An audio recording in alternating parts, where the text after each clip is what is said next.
ፍሬሃ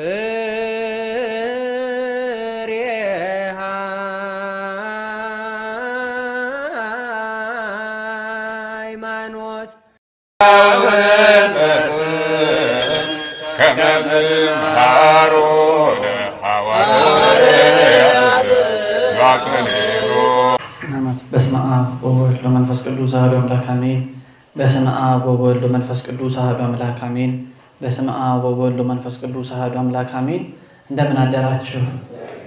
እንደምን ቆያችሁ? እስከዚህ ሰዓት ጠብቆ ያደረሰን የአምላካችን የእግዚአብሔር ስም የተመሰገነ ይሁን። እንኳን አደረሳችሁ ለወርሃ የካቲት። እግዚአብሔር በሰላም በጤና እንኳን አደረሰን አደረሳችሁ። ዛሬ እግዚአብሔር እንደፈቀደ ከኔ ጋር በሚኖረን የትምህርት መርሃ ግብር መርሃ ግብር መሪ ወንድማችን እንደነገረን ሚስጥረ ቁርባንን ነው የምንመለከተው። ለአባቶቻችን ለነቢያት፣ ለሐዋርያት፣ ለሊቃውንቱ የገለጸውን ጥበቡን ሚስጥሩን ለእኔም ለእናንተም ይግለጽልን፣ አሜን። እንግዲህ ሚስጥረ ቁርባን ከአምስቱ አእማድ ከምንላቸው የቤተ ክርስቲያን ምስጢራት መካከል አንዱ ነው።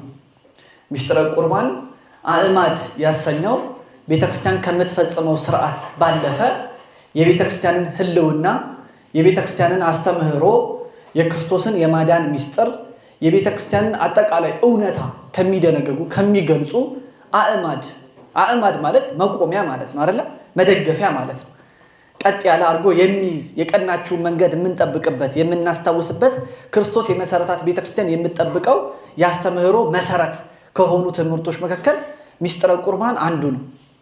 ሚስጥረ ቁርባን በሁለት አይነት መንገድ ነው የምንመለከተው። ልክ እንደ ሚስጥረ ጥምቀት። ሚስጥረ ጥምቀት በአስተምህሮ ደረጃ መሰረታዊ አስተምህሮ ሚስጥር ሆኖ እንማረዋለን። በሚስጥራተ ቤተክርስቲያን ደግሞ ወደ ቅድስት ቤተክርስቲያን ሕልውና ሕይወት የምንገባበት ሆኖ የሚፈጸም ሚስጥር ሆኖ ደግሞ እንማረዋለን። በሌላ አገላለጽ ምንድነው? ከአምስቱ አዕማደ ሚስጥራት ባለፈ ከሰባቱ ሚስጥራተ ቤተክርስቲያን መካከል ደግሞ በቀዳሚነት ትማሩታላችሁ። ሚስጥረ ጥምቀት ለቤተክርስቲያን ሕይወት መግቢያ፣ አንድ ሰው ካልተጠመቀ ወደ ቤተክርስቲያን ሕይወት ሊገባ አይችልም። ስለዚህ ሚስጥረ ጥምቀት የዚህ አንዱ አካል ነው። በመቀጠል የምታገኙት ምንድነው? ሚስጥረ ሜሮን ነው አይደለም? በቤተክርስቲያን ስርዓት አፈጻጸም መሰረት ሚስጥረ ሜሮንን ፈጽማችሁ ነው ወደ ሚስጥረ ቁርባን የምትሄዱት። በመቀጠል ሚስጥረ ቁርባን እናገኘዋለን። ሚስጥረ ቁርባን ልክ እንደ ሚስጥረ ጥምቀት በቤተክርስቲያን ሕይወት ውስጥ አንድ ሰው ክርስቲያን ከሆነ ግዴታ ሊፈጽማቸው ከሚገቡ ሚስጥራት መካከል አንዱ ነው። ከዛ ባለፈ በቀዳሚነት ግን ከአዕማደ ሚስጥራት መካከል ሚስጥረ ቁርባንን ስንመለከተው ሚስጥረ ቁርባን መሰረታዊ የሆነውን የክርስትና ሃይማኖት አንድ ሰው ለመረዳት መረዳት ካለባቸው ሚስጥራት መካከል በቀዳሚነት ከሚነሱት ውስጥ ይመደባል። እንደ ሚስጥር መፈጸሙ ብቻ አይደለም። ክርስቲያኖች በደንብ አስተውሉ። እንደ ሚስጥር መተን በሥርዓተ ቅዳሴው ተሳትፈን ከመቁረብ ባለፈ አንድነት ከማድረግ ባለፈ በቀዳሚነት ክርስቲያን ከሆንባቸው ምክንያቶች መካከል በቀዳሚነት የሚቀመጠው የዚህ ሚስጥር መረዳታችን ነው። አንድ ሰው ክርስቲያን ነው የሚያስብለው እዚህ ላይ ያለው አንዱ ነገር ተጠይቆ ነው። እዚህ ላይ ያለው አንዱ እምነት፣ አንዱ መረዳት ተጠይቆ ነው።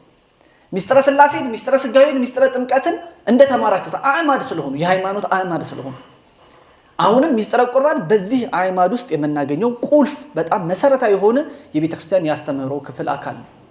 ስለዚህ ይሄን ለመረዳት ይሄን ለማወቅ አንድ ሰው ይሄን ትምህርት መማር አለበት። ሚስጥረ ቁርባንን ቁጭ ብሎ መማር አለበት። በቤተክርስቲያን ሕይወት ውስጥ መረዳት አለበት። ከአባቶች ከቅዱሳት መጻሕፍት መመልከት አለበት። ሚስጥረ ቁርባንን በሃይማኖት መሰረትነቱ የማይረዳ ከሆነ በቤተክርስቲያን ሕይወት ውስጥ በክርስቶስ የማዳን ስራ የተፈጸመውን ሕይወት እሱም እንዴት እንደሚሳተፈው በግልጽ ላይ ይረዳ ይችላል። እና አንድ ቤተክርስቲያን እሁድ ወይ ሌሎች ቀናት ላይ የምትፈጽመው ነገር አድርጎ ሊያስበው ይችላል። አንድ በሆነ ጊዜ ወይ በስተርጅና ሊፈጽመው የሚችለው ስርዓት አድርጎት ሊረዳው ይችላል። ሌሎች እንደዚህ ነገሮች የሚመጡት መሰረታዊ የሆነውን አስተምህሯዊ የሆነውን ዶግማ ካለመረዳት። ሚስጥረ ቁርባን ግን ቁልፍ የሆነ ዶግማ እንደሆነ የምንረዳ ከሆነ ይሄ ነገር መስተካከል ይችላል። ቁልፍ የሆነ ዶግማ መሆኑን የምንረዳ ከሆነ ያስተምህሮ መሰረታዊ ክፍል ብቻ ሳይሆን የኛም ሕይወት መሰረታዊ የሆነ ማጠንጠኛ መሆን ይችላል። አሁን ብዙዎቻችን የሚስጥረ ቁርባንን ነገር ስናስብ የምናስበው ስርዓታዊ የሆነውን ጉዳይ መቼ ነው የምቆርበው አይደለም? መቼ ነው ከዚህ ሚስጥር የምሳተፈው? መቼ ነው ወደዚህ ሕይወት የምመለሰው? ይሄ ነው መሰረታዊ የሚያስጨንቀን ነገር በቀዳሚነት። ከዛን የኛን የሕይወት ሱታፌ የኛን የህይወት አገልግሎት በቤተክርስቲያን ህይወት ውስጥ ይሄን ምስጢር የምንሳተፍበትን ህይወት ለማስተካከል በመጀመሪያ ማስተካከል ያለብን ስለዚህ ምስጢር ያለን መረዳት ነው። ክርስቶስ በስነ ስቅለቱ የመሰረተው ክርስቶስ በማዳኑ ስራ ውስጥ በቀዳሚነት ለኔና ለእናንተ ህይወት ቀዳሚ አድርጎ የሰጠን ነገር እንደሆነ ስንረዳ እኔና እናንተ ወደ ምስጢረ ቁርባን ያለንን መቅረብ ልናስተካክል እንችላለን። ስለዚህ እስቲ ከመጀመሪያው እንጀምር። ቁርባን ማለት ምን ማለት ነው? ቁርባን ማለት ምን ማለት ነው?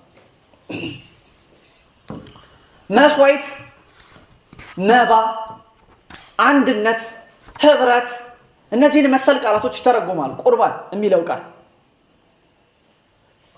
መስዋዕት፣ መባ፣ ስጦታ፣ አንድነት፣ ህብረት እየተባለ ይተረጎማል። ምስጢረ ቁርባን ቁርባን የሚለው ቃል በሌሎች በቅጥ በኮፕቲክ ቋንቋ በሌሎችም በእንግሊዘኛም ኢውካሪስት የሚለውን ቃል የሚይዝ ነው። ኢውካሪስት የሚለውን ቃል በተመሳሳይ መባ ቁርባን ማለት ነው።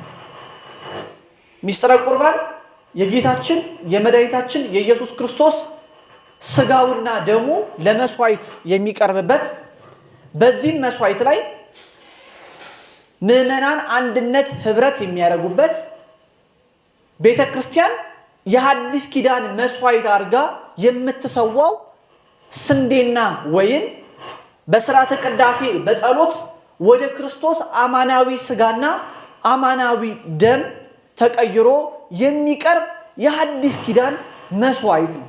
ምስጢረ ቁርባን የሐዲስ ኪዳን መስዋዕት። ይሄ ነገር እየረበሻችሁ ነው? ይረብሻል? ቢቆም ይሄ አይሰራ ይችላል? እንደምን ዋላችሁ? እንሰማማለን አይደል? እሺ። የሐዲስ ኪዳን መስዋዕት። ይሄ የሐዲስ ኪዳን መስዋዕት የብሉይ ኪዳን መስዋዕትን ተከትሎ በምሳሌነት በሐዲስ ኪዳን አማናዊ ተደርጎ የተሰጠ ነው። ቁርባን ማለት ቤተክርስቲያን የክርስቶስን የማዳን ምስጢር ለመሳተፍ በዕለተ ቤዛ በዕለተ ዓርብ የቀረበውን የክርስቶስን ስጋውን የክርስቶስን ደሙን ለምዕመናን የምታቀብልበት የምትሰጥበት በዕለተ ዓርብ የቀረበውን መስዋዕት በየዕለቱ እንድንቀበለው በየዕለቱ እንድንሳተፈው በየዕለቱ ከሱ ጋር ህብረትን እንድናረግ ቤተክርስቲያን በማዕዷ የምታቀርበው ክርስቶስ ይሄ ነገ ስለናንተ የሚቀርበው የሚሰበው ስጋዬ ነው የሚፈሰው ደሜ ነው ብሎ የሰጠውን ምስጢር ዘወትር በመሰዊያው ላይ የምታቀርብበት አማናዊ የሆነ የሐዲስ ኪዳን መስዋዕቷን ቁርባን መስዋዕት ነው ሲባል ብዙዎቻችን የመስዋዕትን ሐሳብ ባለመረዳታችን ምክንያት ሊሰጠው የሚገባውን ትልቅዬ ከበድ ያለ ስፍራ እንዘነጋዋለን። በብሉይ ኪዳን መስዋዕት በጣም ቁልፍ የነበረ ጉዳይ፣ እጅግ በጣም ቁልፍ ጉዳይ፣ ከእግዚአብሔር ጋር ለመገናኘት ከእግዚአብሔር ጋር ህብረትን ለማድረግ መስዋዕት አንዱ በእግዚአብሔርና በሰው ልጅ በፍጥረቱ መካከል ህብረትን፣ እርቅን፣ ሰላምን፣ አንድነትን፣ መስማማትን፣ ምስጋናን የሚደረግበት ያን ስምምነት የሚገልጽ አንድ ተግባር ነበር መስዋዕት እግዚአብሔር በነፃ የሰጠንን ነገር ቀድሰን አክብረን በንጽህና በቅድስና መልሰን ለእግዚአብሔር መስጠት ነው። ስጦታ ማቅረብ ነው። መባ ማቅረብ ነው። ምስጋና ማቅረብ ነው። አባታችን አዳም መስዋዕት እንዳቀረበ እናነባለን በቅዱሳት መጻሕፍት። በመጽሐፍ ቅዱስ የመጀመሪያውን መስዋዕት ሲያቀርብ የምንመለከተው አቤል ነው። በደንብ አስተውሉ። ኑ ከኔ ጋር ስለ ፍጥረት ነው መስዋዕት ሆኖ ሲቀርብ የምንመለከተው በብሉይ ኪዳን። በደንብ ሐሳባችሁ ከኔ ጋር እንዲሆን ጥያቄ ልጠይቃችሁ፣ እናንተ መልሱልኝ። እጽዋት፣ እንስሳት፣ አዝርዕት፣ ፍጥረታት በሙሉ ለእግዚአብሔር ቢቀርቡ የፈጠራቸው ማን ነው? በንጽህና በቅድስና በእምነት ግን መልሰን ስናቀርብለት እግዚአብሔር ወዶ ፈቅዶ ለኛ በረከት እንዲሆኑ ይቀበለናል። በደንብ አስተውሉ። ለሰው ልጅ መስዋዕት ሊሆነው የሚችለው ለእግዚአብሔር ሊያቀርበው የሚችለውን ነገር በሙሉ የሰጠው ራሱ እግዚአብሔር። የሰው ልጅ ከራሱ ተነሳሽነት ከራሱ ግኝት ከራሱ ፈጠራ ለእግዚአብሔር የሚያቀርበው ነገር የለው። እግዚአብሔር አምላክ በስነ ፍጥረት የሰጠውን አዳም መጠበቅ አልቻለም። አዳም ካህን ነበረ። ፍጥረታትን ባርኮ ቀድሶ ወደ እግዚአብሔር ማቅረብ ይችላል። አዳም ስል ሔዋንንም ያጠቃልላል። ካህናት ነበሩ።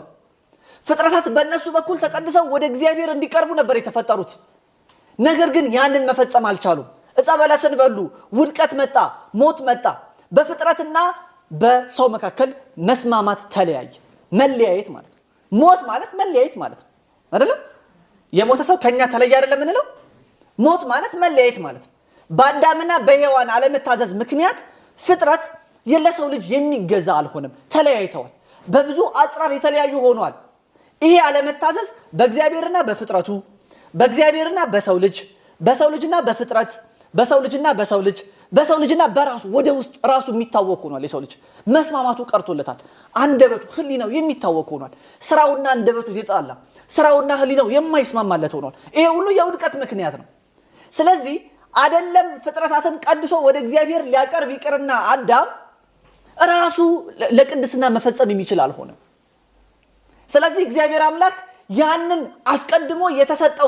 አስቀድሞ የተሰጠውን መለኮታዊ የሆነውን ተግባር ወደ ሥላሴ እሪና ህይወት የሚገባበትን ፍጥረታትን ወደ እግዚአብሔር የማቅረቡን ዋነኛ ማዕከላዊ የሆነ ፍጥረት አዳም መፈጸም ስላልቻለ ያንን በምሳሌ ሊመስል የሚችል ሊያስታውስ የሚችል ስርዓትን ከውድቀት በኋላ ሰጥቶታል። ያ ከውድቀት በኋላ በአዳምና በሔዋን ህይወት ውስጥ ከዛ በኋላ በልጆቻቸው በአቤልና ቃየል ውስጥ እንመለከተዋለን። አቤልና ቃየል መስዋዕት እንዲሰዉ ታዘው ነበረ። አቤል ከሚጠብቃቸው በጎች ገና ለጋ የሆነውን ረግረግ የሆነውን ቀንዱ ያልጠመዘዘውን ቆዳው ጠንክሮ ጸጉር ያላረገፈውን ልጅ መስዋዕት አቀረበ። ቃየል ግን በትዕቢት እሱ አይበላው እሱ አይፈልገው ብሎ አሰስገሰሱን አቀረበ ለእግዚአብሔር። የመስዋዕት ልዩነትን እግዚአብሔር ወዶ የሚቀበለውና ወዶ የማይቀበለውን መስዋዕት ገና በመጀመሪያው በአዳምና በሔዋን በአቤልና በቃየል የመጀመሪያዎቹ የመጽሐፍ ቅዱስ ገጾች ላይ እንመለከታለን። ኦሪት ዘፍጥረት ምዕራፍ 4 ላይ እግዚአብሔር ወደ አቤልና ወደ መስዋዕቱ ተመለከተ፣ ወደ ቃየልና ወደ መስዋዕቱ ተመለከተ። የአቤልን መስዋዕት ወደደው። በእምነት የቀረበ መስዋዕት፣ በንጽህና የቀረበ መስዋዕት ነው። በእውነት የቀረበ መስዋዕት ነው። ከዛም ባለፈ ደግሞ በአዲስ ኪዳን የሚቀርበውን መስዋዕት የሚመስል ነው። ከስንዴ ወገን የቀረበ መስዋዕት ነው። ቃየል ግን በጎ ነገሩን ለራሱ ርዝራዡን ለእግዚአብሔር ስላደረገ መስዋዕቱን አልፈለገም። ቃየል ያው ታሪኩ እንደምታውቁት በዚህም በሌሎችም ቅናት በመነሳሳት ወንድሙ አቤልን ይገለዋል። ዘመነ አበው የምንለው ከአዳም ጀምረን እስከ ሙሴ ያለው ነው። የመጀመሪያው ነቢይ የምንለው ሊቀ ነቢያት ቅዱስ ሙሴ እስከተነሳበት ጊዜ ያለው ነው። እስከዛ ድረስ የክህነት ስርዓት በቤቱ አለቃ ነበር የሚሰዋው። ከኔ ጋር ናችሁ አይደለም? የክህነት ስርዓት በቤቱ አለቃ ነበር የሚሰዋው። መስዋዕቱን የሚያቀርብ ካህን አሁን እኛ በሌዋውያን ካህናት በሐዲስ ኪዳን ካህናት እንደምንመለከተው አልነበረም። የቤቱ አለቃ መስዋዕት እንዲሰዋ ነበር የሚያደርገው። ስለዚህ ኖህ ስለሱና ስለ ቤተሰቡ መስዋዕት አቅርቧል። አብርሃም መስዋዕት አቅርቧል። ኢዮብ መስዋዕት አቅርቧል። ሌሎችም መስዋዕት ያቀረቡ ብዙ አበው አሉ።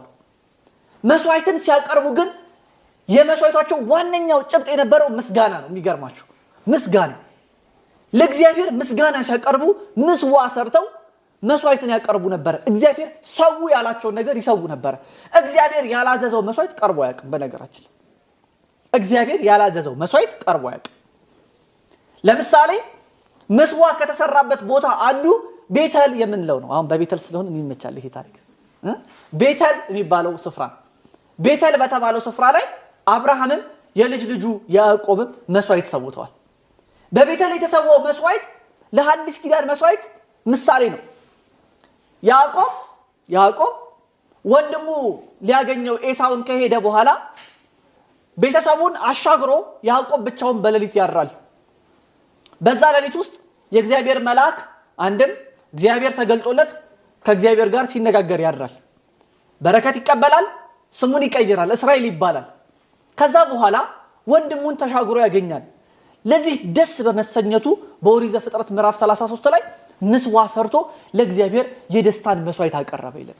መስዋዕት ማቅረብ ምስጋና፣ ደስታ። ይሄ የሐዲስ ኪዳን መስዋዕት ምሳሌውን ገና ከዛ ጀምሮ እንመለከተዋለን። ክርስቲያኖች አብርሃም 5ቱን የኮሎዶኮሞር ነገስታት ወቅቶ ከተመለሰ በኋላ ዮርዳኖስን ተሻግሮ መልከጼዴቅን አግኝቶት ነበረ። መልከጼዴቅ በቀራንዮ ቤትን ሰርቶ የሚኖር ሰው ነበረ ምስጋና ያቀረበ ለአባቶቹ አጽም ላይ። አብርሃም ሜልኪጼዴቅን ካገኘው በኋላ ሜልኪጼዴቅ ህብስትና ወይን ይዞ የሐዲስ ኪዳን መስዋዕትን የሚመስል መስዋዕት አቅርቦ ያሳየዋል። የኮሎዶኮሞር ነገስታትን ወቅቶ ከማረከውም 11 አውጥቶ ለሜልኪጼዴቅ ይሰጠዋል። ይህን ሁሉ ነገሮች የምናገኘው በአበው ነው። አበው መስዋዕትን ሲሰዉ ለምስጋና ነበር መስዋዕትን የሚያቀርቡት። ይሄ እስራኤላውያን ወደ ግብጽ ከወረዱ በኋላ በግብጽ ልዩ ልዩ የአምልኮት ነገሮችን ተመልክተው ነበር። ጣዖት አምልኮት በህዝብ ውስጥ እጅግ ተንሰራፎ ነበር። 10 መቅሰፍቶች በአብዛኞቹ ብዙዎቹ ክፉ የሆኑ የአማልክትን ስርዓት የሚያፈርሱ ነበሩ። አሁን ዲቴል ውስጥ አንገባም፣ መዘርዝር ውስጥ አንገባም። ነገር ግን እግዚአብሔር አምላክም ህዝቤን ልቀቅ ሲለው ፈርዖንን መጀመሪያ የጠየቀው ነገር ምን እንደሆነ አስተውላችኋል? በኦሪት ዘጸአት ምዕራፍ 3 ላይ የምናገኘው ለ3 ቀን ወደ በረሃ ወጥተው እኔን ያመልኩ ዘንድ ህዝቤን ልቀቅ ነው። ፈርዖን የተጠየቀው ህዝቡ ለስንት ቀን ሊለቅ ነው? ለስንት ቀን ሊለቅ ነው? ለ3 ቀን። በነገራችን ላይ የትንሳኤው ሚስጥር ነው። ለ3 ቀን እንመጣበታለን። ህዝቤን ልቀቅ፣ ህዝቤ እኔን ሊያመልከኝ ይገባል። ፈርዖን ህዝቡ ሊለቅ አልፈለገም። ያው የሆነበትን ነገር ታውቃላችሁ። ህዝቡ ከተለቀቀ በኋላ ወደ ምድረ በዳ ወጥቶ አማናዊ የሆነው ስርዓት አምልኮት እንዲሰራለት የካህናት ስርዓትን ሲደነገግ እንመለከታለን። በመጀመሪያ በሙሴ በኋላም በሌዋውያን መጽሐፍ ላይ እንደምናነበው ሌዋውያን ካህናት ሲመረጡ እናገኛለን፣ ህዝቡን በክህነት እንዲያገለግሉት። በደንብ አስተውሉ። የእግዚአብሔር መስዋዕት የሚቀርበው ለህዝቡ ቀናይ በሆነ መንገድ እግዚአብሔር ስለመረጠ ነው። ካህናት የተመረጡት ከሌዊ ነገር ነው። ከሌዊ ከአሮን ቤት ሌዊ መስዋዕትን እንዲሰዉ እግዚአብሔር አምላክ መርጧቸዋል። የተመረጠበትም ዋነኛ ምክንያት የተሻሉ ሰዎች ወይ ደግሞ የተመረጡ ወንዶች ስላሏቸው ጥሩ አገልጋዮች ስላሏቸው አይደለም። በ12ቱ ነገደ እስራኤል ብዙ ወንዶች አሉ። በ12ቱ ነገደ እስራኤል ወንዶች አሉ። ነገር ግን የተመረጠው የሌዊ ቤት ብቻ ነው። ሊቀ ካህናት የሚሆነው የአሮን ቤት ብቻ ነው። ይሄ የሆነበት ዋነኛ ምክንያት ለእግዚአብሔር ቀናኢ ስለነበሩ ነው። በኦሪት ዘዳግም ምዕራፍ 41 ላይ የምንመለከተው ማለት ነው። ለእግዚአብሔር ቀናኢ ናቸው። ለአገልግሎቱ ቀናኢ በመሆናቸው እግዚአብሔር አምላክ መረጣቸው። እሱን እንዲያገለግሉት የመስዋዕቱን ስርዓት እንዲሰሩ ተመረጡ። ሌዋውያን ካህናት ሲባል ትሰማላችሁ አይደለም? አሁንም አይደለም? ሌዋውያን ካህናት ይባላል አይደለም? የተመረጡት በዚህ ወገን ከህዝቡ ወገን እንዳይካፈሉ የተለዩ ሆነው የእግዚአብሔር እንዲሆኑ ተመረጡ። በ3 ወገን ተከፍለው ሊቀ ካህናቱ 1፣ የአሮን ልጅ የልጅ ልጅ የሚሆነው 1፣ ካህናት የሚሆኑ 1፣ ሌዋውያን የሚሆኑ 1፣ በ3 ወገን ተከፋፍለው የእግዚአብሔርን የምስጋና የመስዋዕት ስርዓት በብሉይ ኪዳን ተሰራ። ይሄን ስርዓት አንድ በአንድ እግዚአብሔር አምላክ ለሙሴ እየነገረው ነው የተሰራው። የሰው ልጅ የሰራው ስርዓት አይደለም። ለምን? ሰማያዊ የሆነውን አስቀድሞ አዳም ሊፈጽመው ያልቻለውን ስርዓት አሁን ለመፈጸም በምድር ላይ ጥላ እግዚአብሔር አምላክ እንድንረዳው ስለሰጠን። ስለዚህ ሙሴ ያንን ከተመለከተ በኋላ የመስዋዕትን ስርዓት ሰራ። በኋላም በመገናኛው ድንኳን ከዛም በቤተ መቅደስ እነዚህ ሌዋውያን ካህናት ያገለግሉ ነበር። ዋነኛው አገልግሎታቸው የመስዋዕቱ ስርዓት ነበር። ከዛ በኋላ እስከ ክርስቶስ መምጣት ድረስ ቤተ መቅደስ ውስጥ ይሄ አገልግሎት ይፈጸም ነበር። እስከ ክርስቶስ መምጣት ድረስ ክርስቶስ መጥቶ በቤተ መቅደስ እኮ 3 ጊዜ በፋሲካው 4 እንዳቆጣጠራችን በዮሐንስ ወንጌል ላይ 6ቱም በዓላትን ሲያከብር እንመለከታለን። 6ቱ በዓላትም አሉ በቤተ መቅደስ በዮሐንስ ወንጌል ላይ። በስነ ስቅለቱ በዕለተ ፋሲካው ክርስቶስ ራሱን እንደ መስዋዕት አድርጎ አቀረበ። ያ አስቀድሞ በብሉይ ኪዳን ይቀርቡ የነበሩ መስዋዕቶችን በሙሉ ለመፈጸም ነው። በብሉይ ኪዳን 5 አይነት መስዋዕቶች ይቀርቡ ነበር። የሚገርማችሁ ለንስሐ፣ ኃጢአትን ለማስተሰረይ፣ ወርሃዊ መስዋዕት፣ ዕለታዊ መስዋዕት፣ ዓመታዊ መስዋዕት፣ ዮም ክፑር በሚሉት ዓመታዊ በማስተሰሪያ ቀን ላይ የሚቀርበው መስዋዕት እየተባለ በብዙ ወገን መስዋዕት ይቀርብ ነበር። ብዙ ሺህ ፍየሎች፣ ብዙ ሺህ ላሞች፣ ብዙ ሺህ ጊደሮች፣ ብዙ ሺህ ዋኖሶች ለመስዋዕት ይቀርቡ ነበር። አሁን እሱን ትሰዋላችሁ? እናንተ ትሰዋላችሁ እንዴ? ኃጢአት ሰራው ብላችሁ በጊዜያችሁ ትመጣላችሁ እንዴ? ቤተክርስቲያን አለ እንዴ እንደዛ? የለም አይደለም? በጣም ጥሩ። አሁን አንዳንድ በብሉይ ኪዳን የምንመለከታቸው የመስዋዕት ስርዓቶች የሚመስሉ በሐዲስ ኪዳን ገብተዋል። ለምሳሌ ማለት አሁን አንድ እናንተ እንደው በደንብ በወንዶች ወገን የሆነ ማለት ሴቶች ዶሮ አታርዱማ እናንተ ታርዳላችሁ። ያሁን ወንድ ዶሮ ያርድም ይባላል የኔ ቢጤው እና ዶሮ ስታርዱ እንዴት ነው የምታርዱት? እንደው አንገቱ እንደዚህ ይዛችሁ እንደዚህ ነው የምትቆርጡት? እንደዛ ይቆረጣል? ለምን ነው የማይቆረጥ? ምን ችግር አለ እንደዛ ብንቆርጥ? እሱ የሩቅ ምስራቅ ስርዓት ነው። እኛ እንደዛ አንቆርጥም። አንገቱን አንጨርሰውማ። ዶሮ አርዳችሁ አታውቁም እንዴ? ዘመን እየተበላሸ ነው። እንዴት ነው አንገቱ አያልቅም አይደለም? ለምንድን ነው ማናልቀው? ለምን ነው የማያልቀው አንገቱ? ለምን ነው የማያልቀው አንገቱ? እንግዲህ እዛው እንደዛ እንደሆነ አንበለውማ። በኋላ መቆረጡ አይቀር። ነገር ግን መስዋዕት ዶሮን ስናርደው አንገቱን አንጨርስም።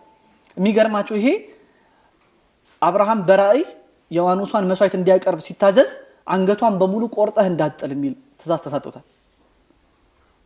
ከኔ ጋር ናችሁ? ሌላ ምንም ምክንያት የለንም አንገቱን ማንቆርጥበት። ዞሮ ዞሮ ከመገነጣጠሉ በፊት እንቆርጠዋል። ነገር ግን በእርድ ሰዓት ላይ አንገቱን ጨርሰን አንቆርጠው።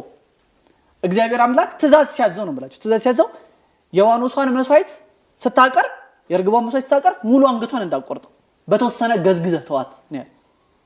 እስክትሞት ድረስ ገዝግዞ አብርሃም በራእይ የተመለከተው መስዋዕት አቀርቧል። አሁን አንዳንድ እንደዚህ የሚመስሉ ነገሮች ወርደዋል እኛ ጋር። በብሉይ ኪዳን ምስዋ ይቀርብ እንደነበር በልዩ ልዩ ቦታ በኢትዮጵያ አለ አይደለም? በሰሜን ኢትዮጵያ፣ በደቡብ ኢትዮጵያ በተለያዩ በአራት ቦታዎች በሚመስሉኝ የብሉይ ኪዳን መሰዊያዎች ተገኝተዋል አይደለም? አሁንም ይጎበኛሉ። አሁን ያንን መስዋዕት አንሰዋም እኛ የሐዲስ ኪዳን መስዋዕት ነው የምንሰዋው። ነገር ግን የኢትዮጵያ ኦርቶዶክስ ተዋሕዶ ቤተክርስቲያን በሶስቱም ዘመናት የነበረች ቤተክርስቲያን በመሆኗ ይሄን የብሉይ ኪዳን መስዋዕት ጥላውን የሚመስሉ ነገሮች አሁንም በእኛ ባህላችን ውስጥ እንመለከታለን። ምስዋ ይቀርብበት የነበሩ ልዩ ልዩ የምስዋ እንትኖችም እቃዎችም ንዋያትም በተለያዩ የኢትዮጵያ ክፍሎች ውስጥ ይገኛሉ። ከምንም በላይ ደግሞ በኢትዮጵያ ኦርቶዶክስ ተዋሕዶ ቤተክርስቲያን ውስጥ በታቦት ላይ በሐዲስ ኪዳን የሚቀርበው መስዋዕት ልዩ የሆነ ትራንዚሽን ልዩ የሆነ ሂደት ከሐዲስ ኪዳን ወደ ብሉይ ኪዳን ከብሉይ ኪዳን ወደ ሐዲስ ኪዳን የሄደውን የምንመለከተው በዚህ በመስዋዕቱ ስርዓት ውስጥ ነው። በክርስቶስ የማዳን ስራ ውስጥ ግን እንድናውቀው በብሉይ ኪዳን ይቀርቡ የነበሩ መስዋዕቶች በሙሉ ፍጻሜያቸው የሐዲስ ኪዳን ቁርባን እንዲሆን ክርስቶስ አድርጓል። እንግዲህ አሁን ወደ ቀጣዩ ከማለፌ በፊት ለምን የሐዲስ ኪዳን ሚስጥር እንደተፈጸመ ከመናገር በፊት አንድ በህሊናችሁ መያዝ ያለባችሁ ነገር እጽዋት፣ እንስሳት፣ አዝርዕት እግዚአብሔር የፈጠራቸው ነገር በሙሉ ለእግዚአብሔር በመስዋዕት መልክ ሲቀርቡ በሰው ልጅና በእግዚአብሔር መካከል አንድ ቁልፍ የሆነ ግንኙነት ተመስርቷል። ይሄ ምንድነው? ፍጥረትን ማይከል ያደረገ ነው። የመጀመሪያው ምንን ማይከል ያደረገ ነው? ይሄን ቁርባንን ለመርዳት በጣም ቁልፍ ነገር ነው። በደንብ ድገሙት። ምንን ማይከል ያደረገ ነው? ጮክ በሉ እንጂ። በጣም ጥሩ። የመጀመሪያው ፍጥረትን ማይከል ያደረገ ነው አይደለም? እጽዋቱን፣ እንስሳቱን፣ አዝርዕቱን የፈጠራቸው ማን ነው? ወደው የሚቀበላቸው ማን ነው? ባለቤታቸው ማን ነው? እግዚአብሔር ነው። የሰው ልጅ ነው እንደ የፈጠራቸው አይደለም። እሱ ራሱ ፍጡር ነው።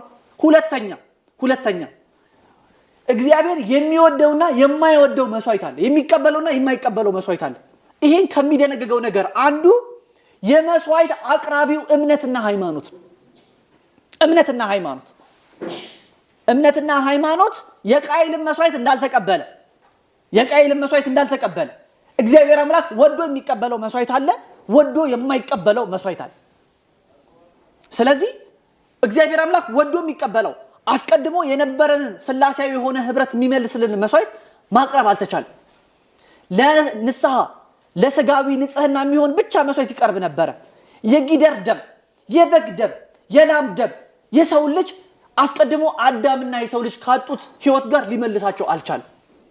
የክርስቶስ ደም መፍሰስ ነበረበት። ያለ ደም ስርየት የለም ይለናል ሐዋርያው ቅዱስ ጳውሎስ በዕብራውያን መልእክቱ። ያለ ደም ምን የለም? ስርየት የለም። ይሄ የደም ጉዳይ ክርስቶስ አስቀድሞ በብሉይ ኪዳን ይፈሱ የነበሩ ደሞችን ሊያስተሰሪ ብቻ ሳይሆን አንድ ጊዜ ፍጹም ሊያረጋቸው የቀረበ የሱ ደም አለ። ከዛ ባለፈ ግን ሶስተኛ የሚያቀርበው አካል ደግሞ የብሉይ ኪዳን መሰረታዊ የመስዋዕቱ አካል ነበር። ማን ነው የሚያቀርበው መስዋዕቱን የሚለው? ማን ነው መስዋዕቱን የሚያቀርበው? መስዋዕቱን የሚያቀርበው ሰው በጣም ቁልፍ ጉዳይ ነበር። ስለዚህ ካህናት ነበሩ መስዋዕቱን የሚያቀርቡት። በአመት ደግሞ አንድ ጊዜ ልዩ በሆነች በዮም ኩፑር በሚሉት ቀን በማስተሰሪያው ቀን ካህኑ ወደ ቅድስተ ቅዱሳኑ ይገባና በደንብ አዳምጡኝ። ይሄ ነው ቁልፉ ጉዳይ ምስጢረ ቁርባንን ለመረዳት። ወደ ቅድስተ ቅዱሳኑ ክፍል መቅደሱ ስንት ክፍል ነው ያለው? 3 የውጭው ክፍል አለ አይደለ? መሐለኛው የመቅደሱ ክፍል አለ፣ የቅድስተ ቅዱሳኑ ክፍል አለ። ወደ ቅድስተ ቅዱሳኑ በአመት አንድ ጊዜ ነው የሚገባው። በአመት አንድ ጊዜ የሰዋውን የላም ደም ይዞ ካህኑ በብሉይ ኪዳን እጁን በደም አርጥቦ ይገባል ይቅርታን ለመጠየቅ። ስለ ህዝቡና ስለ ራሱ ኃጢአት በአመት አንድ ጊዜ ይቆማል።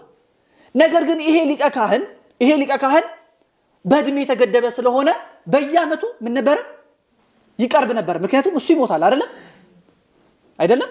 በእድሜ የተገታ አይደለም እንዴ? ሊቀ ካህናቱ ሰው ነው አይደለም? ይሞታል። ስለዚህ በሱ ልጅ የተተኩት በሙሉ በየአመቱ ብዙ ጊዜ ይሄን መስዋዕት እያቀረቡ በየአመቱ ወደ ቅድስተ ቅዱሳኑ ገብተው ነበር። ይሄ በብሉይ ኪዳን ይፈጸም የነበረው መስዋዕት፣ እግዚአብሔር ያዘዘው መስዋዕት በሐዲስ ኪዳን ቅዱስ ሚስጥር የተመሰረተበትን እንድንረዳ የሚያደርገን። በዕለተ ዓርብ ኢየሱስ ክርስቶስ አንድ ጊዜ ባቀረበው መስዋዕት ወደ ሰማያዊው ቅድስተ ቅዱሳን ገብቷል። ወደ ሰማያዊው ቤተ መቅደስ ገብቷል። በሰው እጅ ወዳልተሰራው መቅደስ ገብቷል። በአንድ ጊዜ ሊቀ ካህንነቱ ዘወትር የሚቆም ሊቀ ካህናት ሳይሆን አንድ ጊዜ በማቅረቡ ብቻ ራሱ መስዋዕት ተቀባይ፣ ራሱ መስዋዕት ተሰዋበት፣ ራሱ መስዋዕት ሆኖ ለኛ ዘላለማዊ የሆነ ድነታችንን ሰጥቶናል። በብሉይ ኪዳን ሊቀ ካህናቱ ዘወትር እጁን በደም እየነከረ ይቅርታን ይጠይቅ ነበረ። አሁን እኔና እናንተ ያ ስርዓት አንፈጽምም። አንድ ጊዜ እስቲ አንድ ጊዜ በሉ፣ ጮክ በሉ፣ ሶስተኛ ድገሙት፣ እንዳትረሱት። የዕብራውያን መልእክትን ስናነብ የሐዋርያው ቅዱስ ጳውሎስ መልእክት ወደ ዕብራውያን መልእክትን ስናነብ አንድ ጊዜ ተፈጽሟል የሚለው በቃ አንድ ጊዜ ይሄ ሚስጥር ተፈጽሟል። በብሉይ ኪዳን በየአመቱ ሊቀ ካህናቱ ደም እያጨማለቀ እጁን ይቅርታ ይጠይቅ ነበረ። አሁን ያቀርቷል። በደሙ ፈሳሽነት እኔና እናንተን አንድ ጊዜ ዋሽቶናል። ይሄ የመስቀሉ መስዋዕት አንድ ጊዜ የተፈጸመ መስዋዕት ነው። በመስቀል ላይ ራሱን መስዋዕት አድርጎ አቅርቧል። ንጹህ መስዋዕት፣ እንከን የሌለው መስዋዕት፣ በኃጢአት ያልጎሰቆለ መስዋዕት፣ እግዚአብሔርን ደስ ያሰኘ መስዋዕት። ይሄ መስዋዕት አንድ ጊዜ በመቅረቡ የሰው ልጅ አስቀድሞ የነበረው አዳም ሊፈጸመው ያልቻለውን አማናዊው ክርስቶስ ዳግማዊ አዳም አንድ ጊዜ ፈጸመው። በሱ መስዋዕት አቅራቢነት ይሄን ዘላለማዊ ክህነት ይዘን በአባቱ ቀኝ ተቀመጠ። ወደ አማናዊ ቤተ መቅደስ እኔና እናንተን ይዞን ገባ። ክርስቲያኖች፣ ይሄ ነው የሚስጥረ ቁርባን መሰረታዊ ሚስጥር። ይሄን ካልተረዳን የሚስጥረ ቁርባንን ጉዳይ ለመረዳት በእጅጉ ይከብደናል። በእውነት ወደ ሰማያዊው መቅደስ የገባ ነው። አስቀድሞ አዳም ሊፈጽመው ያልቻለውን ሚስጥር አሁን መፈጸም የቻለው ክርስቶስ አንድ ጊዜ በራሱ መስዋዕትነት ወደ ሰማያዊው መቅደስ እኔና እናንተን ይዞን ስለገባ ነው። እኔና እናንተ አሁን ሰማያዊውን መቅደስ የተሳተፍልናል። ሐዋርያው ቅዱስ ጳውሎስ እንደተናገረው ደግሞ በደሙ መጋረጃነት አልፈን፣ በጣም እኮ ነው የሚገርመው ሐዋርያው ቅዱስ ጳውሎስ የተናገረው ቃል። በደሙ መጋረጃነት አልፈን፣ መጋረጃ እኔና እናንተን ከአንድ ነገር ወደ አንድ ነገር እንዳንመለከት የሚጋርድ ነው አይደለም? በደሙ መጋረጃ በኩል አልፈን ወደ ሰማያዊቷ መቅደስ ለመግባት ድፍረት አለን። ይሄ እኮ የሐዋርያው ቅዱስ ጳውሎስ ቃል ነው። የዕብራውያን መልእክት ምዕራፍ 10 ላይ ክርስቲያኖች እኔና እናንተ ወደ ሥላሴ እሪና የመቅረብ ድፍረት አለን እያለን፣ ከዛም ባለፈ ሰማያዊ የሆነውን ሚስጥር ስንመለከት የሰው ልጅ ሚስጥር አሁን ወደዛ ሰማያዊ ክህነት ተቀላቅሏል። ሰማያዊውን ቅዳሴ ተሳትፈናል። አሁን ይሄ መሆን ግን የቻለው ቁርባናዊ የሆነው የክርስቶስን መስዋዕት አንድ ጊዜ ስለተፈጸመ ነው። ክርስቶስ ስጋውን ቆርሶ ደሙን አፍሶ ወደዚህ ህብረት ስለመለሰን ነው። ከእግዚአብሔር ጋር እርቅት ስለተፈጸመ ነው። አሁን ሰላም ስለሆነን ነው። አሁን ሰማያዊውን ምስጋና መሳተፍ ስለቻልን ነው። አሁን እኔና እናንተ በምድር ላይ ዝም ብለን የምንፈጽመው ስርዓት አይደለም። ይሄ ነገረሰብ በተመለከተ ይሄ አንትሮፖሎጂ፣ ባለሙያ አንትሮፖሎጂ የሰው ልጅ ይሄ መስዋዕታዊ የሆነው ሐሳቡ ይጠናል። ከኔ ጋር ናቸው አይደለም? የሰው ልጅ በህይወት አለ ከተባለበት ጊዜ ጀምሮ ሳይንስ ላይ የሚሰሩ አንትሮፖሎጂ ላይ የሚሰሩ ሰዎች የሰው ልጅ ባለበት ሁሉ መስዋዕት አለ ይላሉ። እና አሁን ለምሳሌ ክርስቲያኖች አይደሉም። እሺ፣ እነዚህ ሰዎች አሁን ዓለማዊ ስኮላሮች ናቸው። ሩዶልፍ ኦቶ ሜርሲ ኤሊያዴ ፈረንሳዊ ጸሐፊ ነው፣ በጣም የታወቀ ጸሐፊ። ሳከርድ ኤንድ ፕሮፌን የተቀደሰውና ርኩሱ የሚል መጽሐፍ አለ። በዛ ላይ የሰው ልጅ ትሬስ በተደረገበት የመጀመሪያው ሰው አለበት ከተባለበት ጊዜ ጀምሮ መስዋዕት አለ ይላል። መስዋዕት አለ። ይሄ አንትሮፖሎጂካሊ ሳይንስ የተስማማበት ጉዳይ። አሁንም በሀገራችን ክርስቲያናዊ ያልሆኑ መስዋዕቶች ብዙ አሉ አይደለም? የሉም እንዴ? ምን ነው ሳቃችሁ? የሉም እንዴ? አሉ እኮ የመስዋዕት ስርዓቶች ብዙ የሉም እንዴ? ማይከላቸው ክርስቶስ ነው እንዴ? አይደለም። ፍጥረትን ማይከላቸው ሊያደርጉ ይችላል። ፍጥረትን አብዛኛው መስዋዕት ፍጥረትን ማይከል ያደረገ ነው። የክርስቶስን የማዳን ስራ ፍጥረትን በክርስቶስ በኩል የማግኘት ግን ጉዳይ አይደለም። ይላችሁ የሚጎለው እሱ ነው። ማንኛውም የመስዋዕት ስርዓት ማይከሉ በክርስቶስ በኩል የተፈጸመው መስዋዕት ካልሆነ ክርስቲያኖች እኔና እናንተ በዛ መገኘት የለብንም። በሐዋርያዊ ቀኑና ደግሞ ይሄ ከሃይማኖት የሚያስለይ ጉዳይ ነው። እኔና እናንተ ማንኛውም መስዋዕት ስናቀርብ ወደ እግዚአብሔር የሚቀርብ ነገር በሙሉ በክርስቶስ በቀረበው መስዋዕት በኩል የሚቀርብ ነው። ስለዚህ የሐዲስ ኪዳን ቤተክርስቲያን አንድ ጊዜ ወደ ቅድስተ ቅዱሳኑ በክርስቶስ ስጋ በኩል በክርስቶስ ደም በኩል ስለቀረበች ይሄን መስዋዕት ዘውትር ታቀርባለች።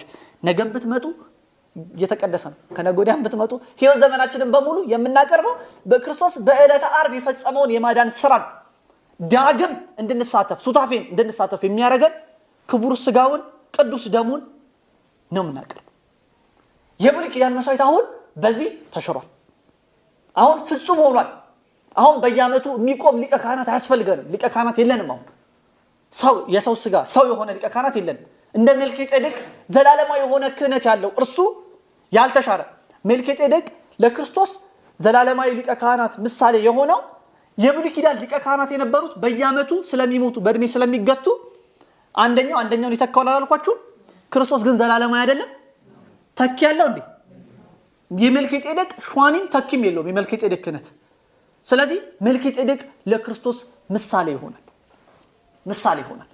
ምክንያቱም የሾመው የለም የተካው የለም። መልከጼዴቅ ክርስቶስን አይመስልም።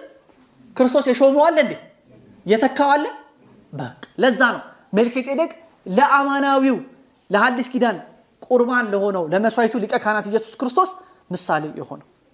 ክርስቲያኖች ወደ ቀጣዩ ምስጢር ከመሄድ በፊት በየዕለቱ ካህኑ ስጋውና ደሙን በመንበሩ ላይ ለእግዚአብሔር ካቀረበ በኋላ በዕለተ ሐሙስ ያዘዝከን ይሄንን ነው፣ በዕለተ ዓርብ የፈጸምከው ምስጢር ይሄንን ነው ካለ በኋላ ካህኑ የሚጸልየው ጸሎት ምንድን ነው? በደንብ አስተውሉ።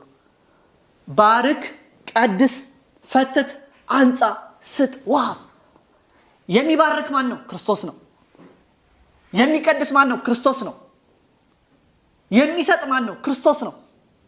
ስጥ የሚሰጥ ራሱ ክርስቶስ ነው።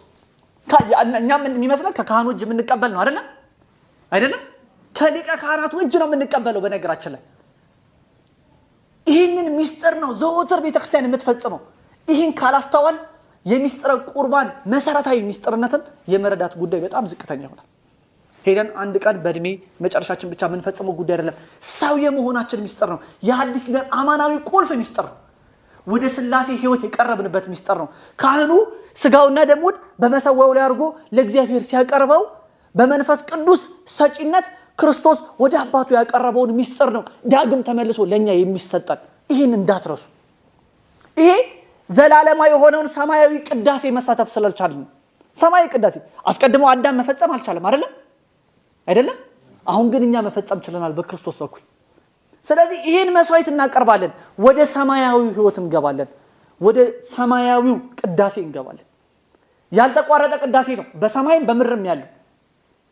ወደዛ ሕይወት እንገባለን። ስለዚህ ቅዳሴ ሲጀምር ይቺ ሰዓት ምን ያህል የምታስፈራ ናት! መንፈስ ቅዱስ ከሰማይ ሰማያት የሚወርድባት ህብስቱንና ወይኑን የሚያከብርባት በመፍራትና በመንቀጥቀጥ ቆሙ የእግዚአብሔር ሰላም ከማን ጋር ይሁን? ከኔና ከናንተ ጋር ይሁን። ካህኑ አውጆ ነው የሚጀምረው። ያቺ ሰዓት ምድራዊ ሰዓት አይደለችም። ያቺ ሰዓት ምድራዊ ሰዓት ቆሞ ወደ ሰማያዊ ወደ ሆነው ሰዓት የምንገባባት ናት። ያቺ ሰዓት ምድራዊ ተግባር የሚፈጸምባት አይደለችም። ያቺ ሰዓት ወደ ሰማያዊ ሕይወት የምንገባባት ናት። ያቺ ሰዓት ምድራዊ የሆነ ስምምነት እኔና እናንተ ፈጽመን የምናደርግባት አይደለችም። ሰማያዊ የሆነው የክርስቶስ ፍቅር አባት ለልጁ፣ ልጁ ለአባቱ፣ አባት ለመንፈሱ፣ መንፈሱ ለአባቱ እርስ በርስ ያላቸውን ሕይወትና ህብረት እኛ ክርስቲያኖች የምንሳተፍበት ናት። ስለዚህ ካህናቱ፣ ዲያቆናቱ በአዋጅ በጣም ያሳስቡናል። በመካከላችሁ ያልተስማማ ጸብ ክርክር እንዳይኖር ጸልዩ በእንተ ሰላም ጸልዩ በእንተ ማህበረነ አይደለ ጸልዩ በእንተ ያነ ዲያቆኑ የሚያዘው በሙሉ እርስ በርስ ያለ መስማማት እንዳይኖር ይሄ ሚስጥር የቀረበው ሰላለማዊ የሆነውን የመለኮትን ፍቅር የተመለከትንበት ስለሆነ ነው። ክርስቲያኖች መስዋዕት የሚቀርበው የሐዲስ ኪዳኑ መስዋዕት ዋነኛው ማጠንጠኛው ቅጣት አይደለም። አባት ልጁን ስለቀጣው አይደለም ሎቱ ስብሐት ይሄ የመናፍቃን ትምህርት ነው። ፍቅር ነው። አባት ለልጅ ልጅ ለአባት እግዚአብሔር ለኛ እኛ ለእግዚአብሔር ያለንን ፍቅር የምንመለከትበት ቦታ ነው። ያንን መመልከት የማይችል ሰው ቅዱስ ሚስጥር እንዴት ይሳተፍ ይችላል? ይሄን እውነታ መመልከት የማይችል ሰው እንዴት ራሱን ያዘጋጃል? ለምን ያዘጋጃል እንዴ? እንዴት ይረዳዋል? ይሄን ምን ያረኩ ነው የሚለውን ሳይገነዘብ እንዴት ወደ ሚስጥር ይመጣል? እንዴት የክርስቶስን የመስቀል ሥራ ሳይረዳ በመስቀሉ የቀረበውን ሚስጥር ሳይገነዘብ ለሱ ለህይወቱ ዘላለማዊ ህይወቱን የሚያገኝበት መሰረታዊ ቁልፍ ጉዳይ ሳይረዳ እንዴት ወደዚህ ሚስጥር ይመጣል? ክርስቲያኖች ይሄን ነው በቁልፍነት ማወቅ ያለብን። ሐዋርያው ቅዱስ ጳውሎስ ስለዚህ ለሮሜ ክርስቲያኖች የሐዋርያው ቅዱስ ጳውሎስ መልእክት ወደ ሮሜ ሰዎች ምዕራፍ 12 ሲጀምር ወንድሞች ሆይ ወንድሞች በግሪኩ ሴቶችን የሚያጠቃል ወንድሞች ሆይ ራሳችሁን ቅዱስ የተወደደ መስዋዕት አድርጋችሁ ታቀርቡ ዘንድ በእግዚአብሔር ርኅራኄ ማልዳችኋለሁ። ከኔ ጋር ናችሁ?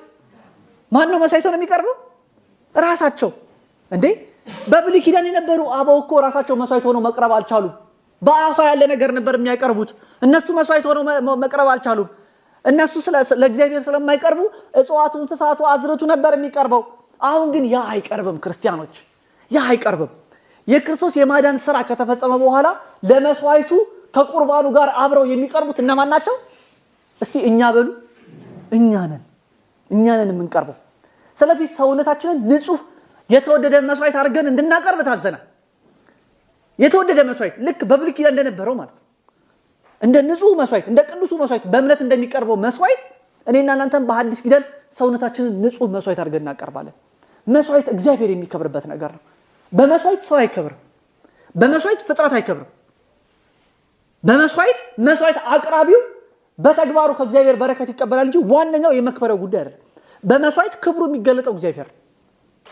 መስዋዕት ዋነኛው ጉዳይ እሱ ነው። አሁን የመስዋዕት ሐሳብ በዘመናዊ ጫናዎች ውስጥ ስላለ ፈጣሪውን ሳይሆን ፍጡሩን ማክበር ሆኗል ያለው ነገር። ጉዳዩ ስለኛ አይደለም። ጉዳዩ በመስዋዕቱ ላይ መሰረታዊ የሆነውን የእግዚአብሔር ክብር መገለጡ ነው። በዛ ውስጥ እኔና እናንተ ግን አካል አለን። ይሄ ክፍል ምንድነው? የኛ ድርሻ ምንድነው? ራሳችንን አዘጋጅተን መምጣት። ይሄ ዝግጅት እኔና እናንተን ለሚስጥረ ቁርባን የሚያዘጋጀን ዝግጅት ሆኗል። እኔና እናንተ አሁን ቀጥለን የምንመለከተው ይሄን የሐዋርያው ቅዱስ ጳውሎስን መልእክትን የተመለከተውን ትእዛዝ ለመፈጸም ነው። ይሄን ዝግጅት ለማድረግ ነው። ራሳችንን የተወደደ መስዋዕት አድርገን ለማቅረብ ነው። ይሄን የምናደርገው ግን በተወደደ አምልኮታችሁ ነው፣ አገልግሎታችሁ ነው ይላል የግሪኩ ቃል። በዚህ ቃል ላይ በሐዋርያው ቅዱስ ጳውሎስ ምዕራፍ 12 ቁጥር 2 ላይ ያለው ቃል የግሪኩ ቃል ሎጊኪ ላትሪያ የሚል ነው። አሁን ለምሳሌ ሎጊኪ ማለት ቀላል ነው፣ ቃሉ ሩቅ ሊመስል ይችላል ከህሊናችን። አሁን ለምሳሌ ባዮሎጂ፣ ሶሺዮሎጂ ትላላችሁ አይደለም? ሎጂ የምትል ቃል አለች፣ ምክንያታዊ ማለት ነው። ሎጊ ማለት እሱ ነው። ላትሪያ ማለት በእንግሊዝኛው ቅዳሴ ምንድነው? ሊተርጂ አይደለም? ከዛ ነው የመጣው። ላትሪያ የሚለው ቃል ሊተርጂ ከሚለው ጋር የተመሳሰለ። ሎጊኪ ላትሪያ ማለት በአእምሮ ያለ፣ በአስተውሎት ያለ፣ በምክንያታዊነት ያለ አምልኮታችሁ ነው ማለት ነው። እና ሐዋርያው ቅዱስ ጳውሎስ እየነገረን ያለው ምንድነው? ይሄን የምታቀርቡት የሐዲስ ኪዳኑ መስዋዕት ከብሉይ ኪዳኑ መስዋዕት የተለየ ነው። ማይከሉ ክርስቶስ ነው። አሁን በአፋ ያለ ነገር አታቀርቡም ለእግዚአብሔር። ክርስቲያኖች መስዋዕት አቅርቡ ስትባሉ እጽዋት፣ እንስሳት፣ አዝርዕት ይዛችሁ ወደ ቤተክርስቲያን አትመጡ። የለም አሁን ያ ራሳችሁን ይዛችሁ መጥቶ በንጽህና በቅድስና ማለት የቁርባኑ ጋር አብሮ የሚቀርብ የኔና የናንተ መስዋዕት አለ። ለዛ ነው ሐዋርያው ቅዱስ ጳውሎስ ለቤተክርስቲያን ካለው ቅናት የተነሳ በክርስቶስ መስዋዕት የጎደለውን እሞላለሁ ያለው። ከክርስቶስ መስዋዕት የጎደለ አለ እንዴ? ሐዋርያው ቅዱስ ጳውሎስ እያለ ያለው ምንድነው? የማን ድርሻ ነው እየተናገረ ያለው? የኛን ድርሻ ነው እየተናገረ ያለው። ስለዚህ አሁን ይሄን ከሚስጥረ ቁርባን የሚገኘው ጸጋ ሲባል አትረዱም? አሁን ምን እንደሆነ ትረዳላችሁ አይደለም? የክርስቶስን የማዳን ሥራ መሳተፍ፣ ከዘላለማዊ የሆነው ከሥላሴ ሕይወት መሳተፍ፣ ዘላለማዊ የሆነውን ቅዳሴ መሳተፍ፣ የሰው ልጅ የተፈጠረበትን የማዳን ሥራ መፈጸም፣ ዓላማውን መፈጸም፣ ፍጥረትንና ራሱን ከፍ አድርጎ ወደ እግዚአብሔር መቀደስ፣ ይሄ መሰረታዊ ተግባር ሚስጥረ ቁርባንን እንድንፈጽም ያደረገን። የክርስቶስን ስነ ስቅለት ስትመለከቱ ሁሉ ጊዜ ስነ ስቅለቱን ይሄ ስነ ስቅለቱን በቅዱስ ስዕል ላይ ስትመለከቱት ስነ ስቅለቱ ከመስቀሉ ወገን ምን ትመለከታላችሁ? ፀሐይና ጨረቃ ትመለከታላችሁ አይደለም? አትመለከቱ? ፍጥረትን ያጠቃል ፍጥረትን ከዚህ ጋር አንድ አካል መሆናቸውን ትመለከታላችሁ። ከዋክብት ሲረግፉ በስዕል ይቀመጣል በቅዱስ ስዕል ላይ። አሁንም እኛም እንደዛው ነው። በሥርዓተ ቅዳሴያችን ፍጥረትን በሙሉ እንወክላለን አይደለም? ሲጸለይ ተሰማላችሁ። በእንተ ቅድሳት ኪዳን በተባለው በእንተ ቅድሳት ጸሎት ላይ ዲያቆኑ ሲጸልይ የማይጸልይበት አካል አለው? ስለ ወንዞች ሙላት አይጸልይም? ስለ ምድር ፍሬ አይጸልይም? ስለ ሰው ልጅ በሙሉ አይጸልይም? ታዲያ የዕጣን መስዋዕትን ስናቀርብ ከፍጥረት አንድ ወገን የሆኑትን እያቀረብን በምሳሌ እንደሆነ እናገራለን። ዕጣን እናመጣለን ከእጽዋቱ ግን አይደለም? በጣም ጥሩ። ስነ ስቅለት ውስጥ ትመለከቱ ከስር የአዳም ስዕልን ትመለከታላችሁ። የአዳም አጽም አለ አይደለም?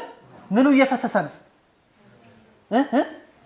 ደሙ እየፈሰሰ አይደለም? አዳም አጥንት ላይ አዳም አጽም ላይ የማዳኑ ተግባር የአዳምን ትውልድ በሙሉ እንደተቤዠ ማሳያ ነው።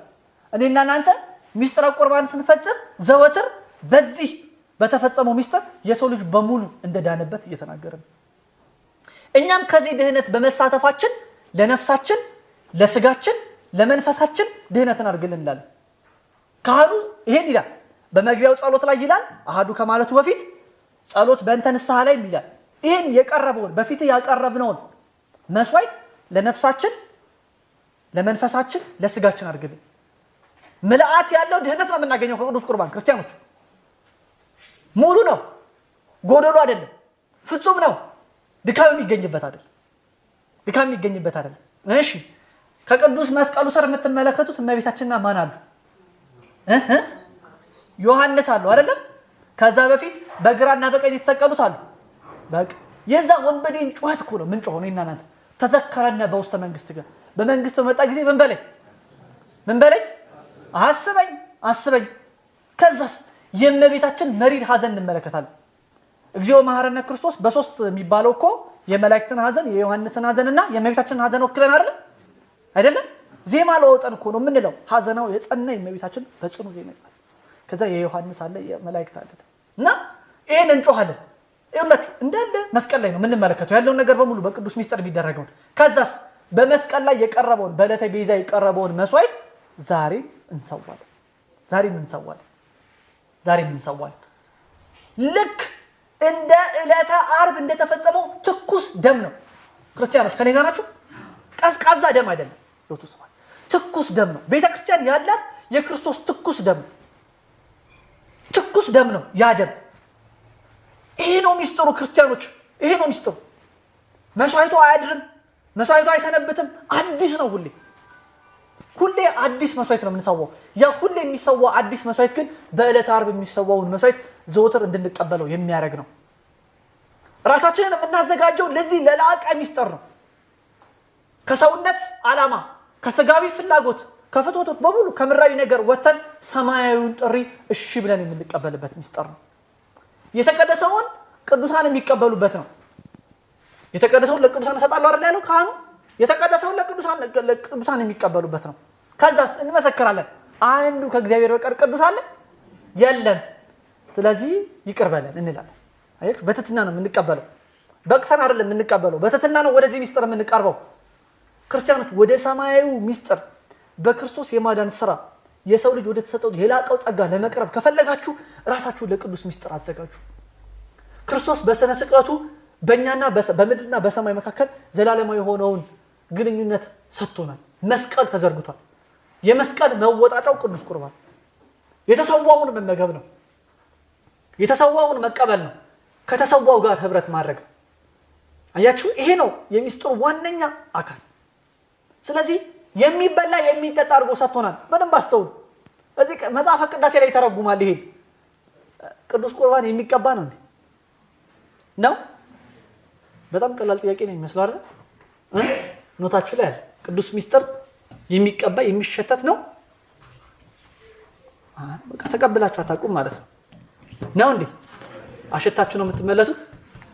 እንደ ጥሩ አሁን ከተማ ድሮ ቀርቷል እንጂ አሁን ድሮ ሰው ልጅ በጋራ የሚኖርበት አካባቢ ላይ በሆነ መንደር ስታልፉ መቼ ሽሮ ይሸታል አይሸት ባንበለው ወይ እዚህ አካባቢ አንድ ሽሮ በጥሩ ሁኔታ እየተተከተከ ነው ብላችሁ እንደዛ ገጥሞች ቡና አይሸትም ይጠግባል እኮ ሰው ለራቦ እኮ ያ በቃ መጽናኛ ወይ ረሃቡን በጣም የበለጠ ከፍ እንዲል ያደርገዋል ወይ ያረጋጋዋል ብቻ እኔ አሁን ተወልጄ ባደኩበት ቦታ በጣም ብዙ ሰው ተጠጋግቶ ነው የሚኖረው ያንደኛው ሳሎን ቤት ያንደኛው ዕቃ ቤት ነው ምናምን ሽሮ ይሸተናል እኛ በመንገድ ስናልፍ ማለት ሽታው በቃ ይሁን እማማንተና ሽሮ እየሰሩ ነው ይባላል አሁን እንደዛኛ ቅዱስ ቁርባን በዚህ ሰልፍ በቃ አሽተነው ወይ መስዋዕት እየቀረበ ነው ብለን እንደ የምናልፈው አይደለም የሚበላ የሚጠጣ መስዋዕት ለምን አደረገው ብሎ ቅዱስ ሚስጥር ይተረጎማል የሚበላ የሚጠጣ ለምንድን ነው ያደረገው የሚሸተት የሚቀባል አረገው ቅባት አይደለም ቅብ አይደለም የሚበላ የሚጠጣ ነው ይሄን እናንተ አምላክ የሚበላ የሚጠጣ አምላክ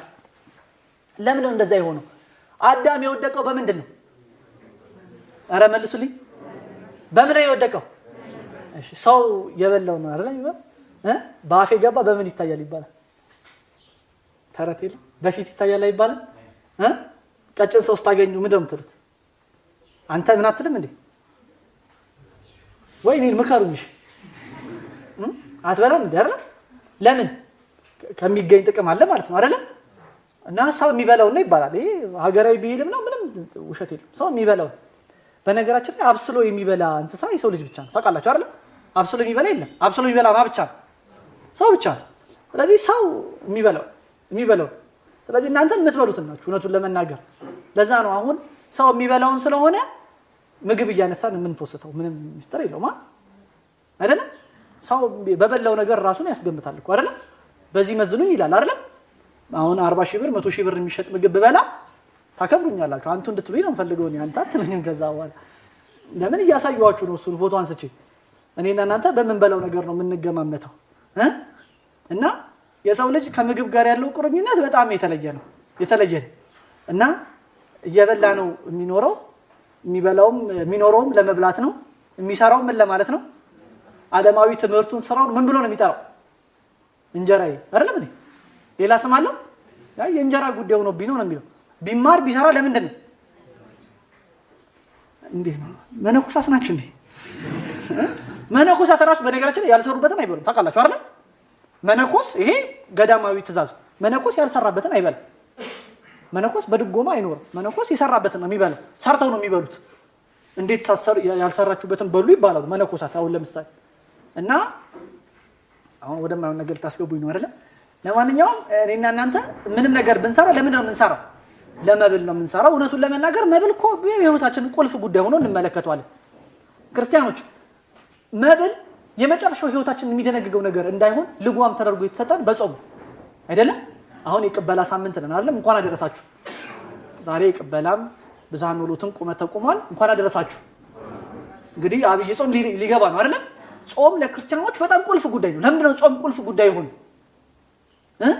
ይሄን መሰረታዊ ጉዳይ ልጓም የምናስይዝበት ሰው ከገነት የወጣበትን ማንነቱ የሚመረው በቃ ብላ ጠጣ ሁሉን ነገር ያዝ የሚለውን ይሄን ምኞት ልጓም የሚያስይዝበት ይሄ ልጓም ካልያዘ መብል አምላክ ይሆናል መብል አምላክ ሆኖ ይኖራል እንደዛ ከሆነ ስለዚህ ልጓም ያስይዘዋል ይከለከላል አንተ የመጨረሻ የምታስፈልገኝ ነገር አይደለም ካንተ የሚበልጥ ነገር አለ ካንተ በላይ ለኔ ህይወት የሆነኝ ነገር አለ ማን ነው እሱ ራሱን ለማስተማር ይጾማል ለዚህ ልጓም ያበጅለታል ይገዛዋል ይገታዋል እሺ ከቅዱስ ቁርባን ጾሙ የተባላችሁበት ጊዜ አለ ግን አለ እንዴ በጾም ወቅት ይሄ ጾም ባልሆነ ወቅት ላይ ጾም በሌለ ወቅት ላይ እማን ጾመው ግን ምግብ አለ ምንድነው እሱ ቅዱስ ቁርባን ምንድነው እሱ ከቅዱስ ቁርባን ጾም ዘወትር መቀበል አለብን ዘወትር መቀበልም እንችላለን ከቅዱስ ቁርባን የምንጾመው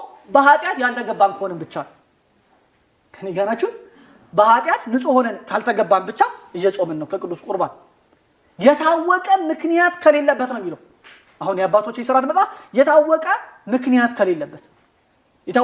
ከሌለበት ይሄ መሰረታዊ ሚስጥር ክርስቲያኖች ዘውትር የሚሳተፉበት ነው ስለዚህ የወደቁበትን በህይወታቸው በጣም ቁልፍ ጉዳይ የሆነው በመድር ላይ የሆነውን ይሄን እውነታ እነሱ ይመገቡታል ይመገቡታል።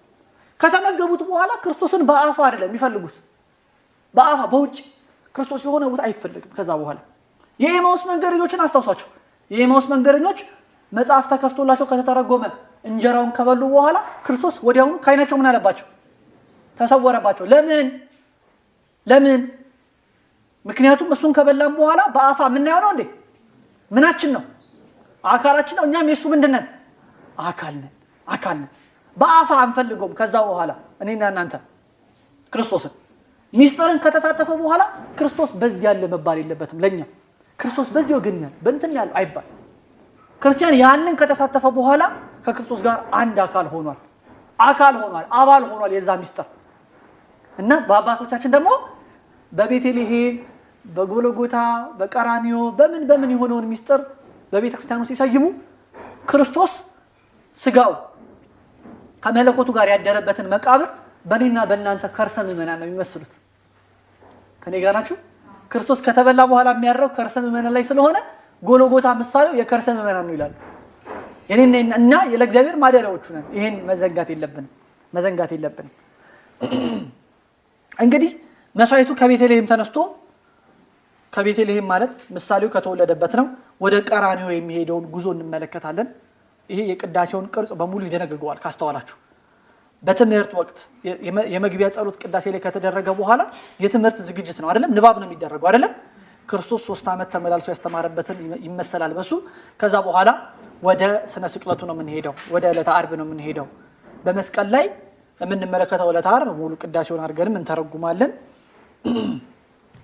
ቅዱስ ሥጋውና ክቡር ደሙ ሊቀበል የሚገባው ማን ነው የሚለውን እስቲ እንመልከት። ማን? አሁን ይህን ሁሉ ነገር ተናግረናል፣ ተወያይተናል። ከቅዱስ ሚስጥር ሊቀበል የሚገባው ማን? ይሄ እንደው መልስ የሚያሻው ነገር ነው። በቅድመ ሁኔታ መቀበል አለብን። እውነቱን ለመናገር አለብን እንዴ? እስቲ አንድ ጥያቄ ልጠይቃችሁ።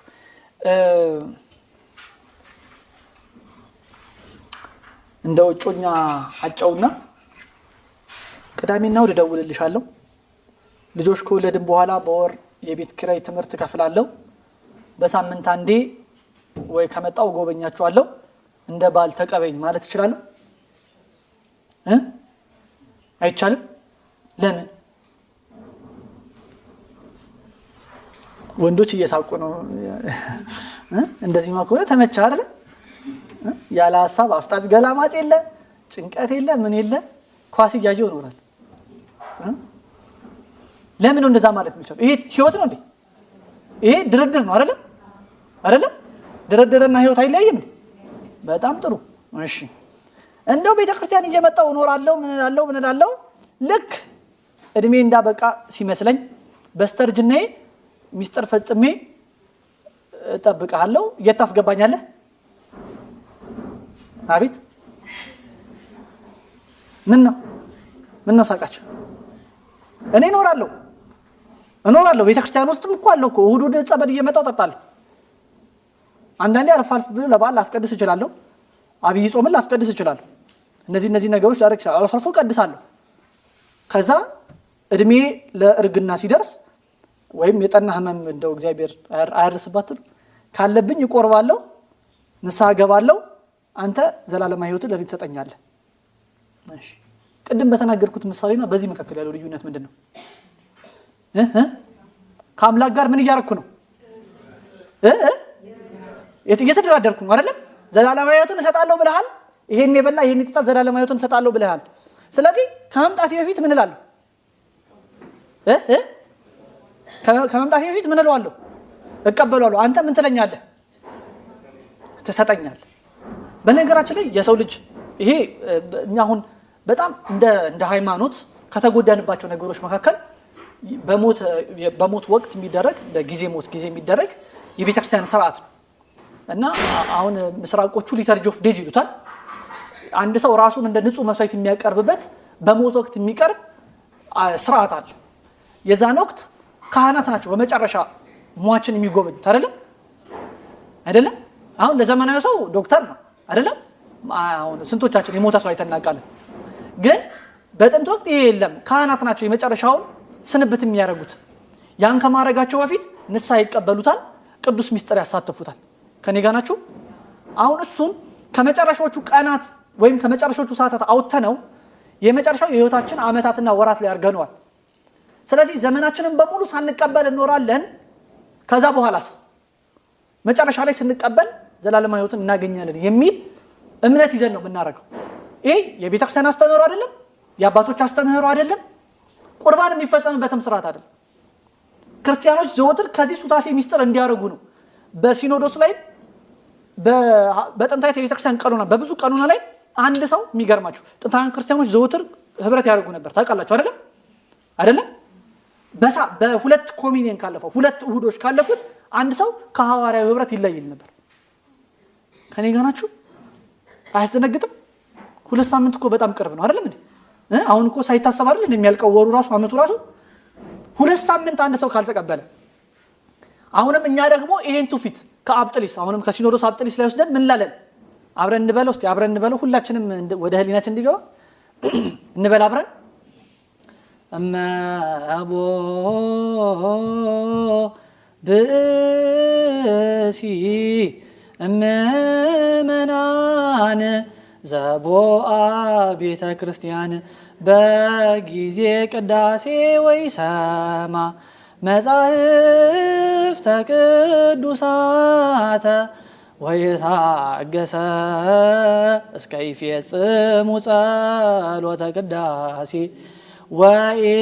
ወኢተመጠወ እምቁርባን ይሰደድም ቤተ ክርስቲያን እስማማሰነ ህገ እግዚአብሔር ዋስታቀረ ቁመተ ቆይ ያስት ወደ ህብረቱ መጥቶ ወደ ቅዳሴ መጥቶ ቅዳሴው እስኪፈጸም ድረስ ያልታገሰ ቅዱሳት መጻሕፍትን ያልሰማ ቁርባንን ያልተሳተፈ በሐዋርያት የአብጥሊስ ትእዛዝ መሰረት ከቤተ ክርስቲያን ምን ይበል እስቲ ይሰደድ በሉ። እንዴት ነው ነገሩ? ራሳችንን በራሳችን ላይ ፈርደን እኮ ነው ምንገባው አይደለም እንዴ?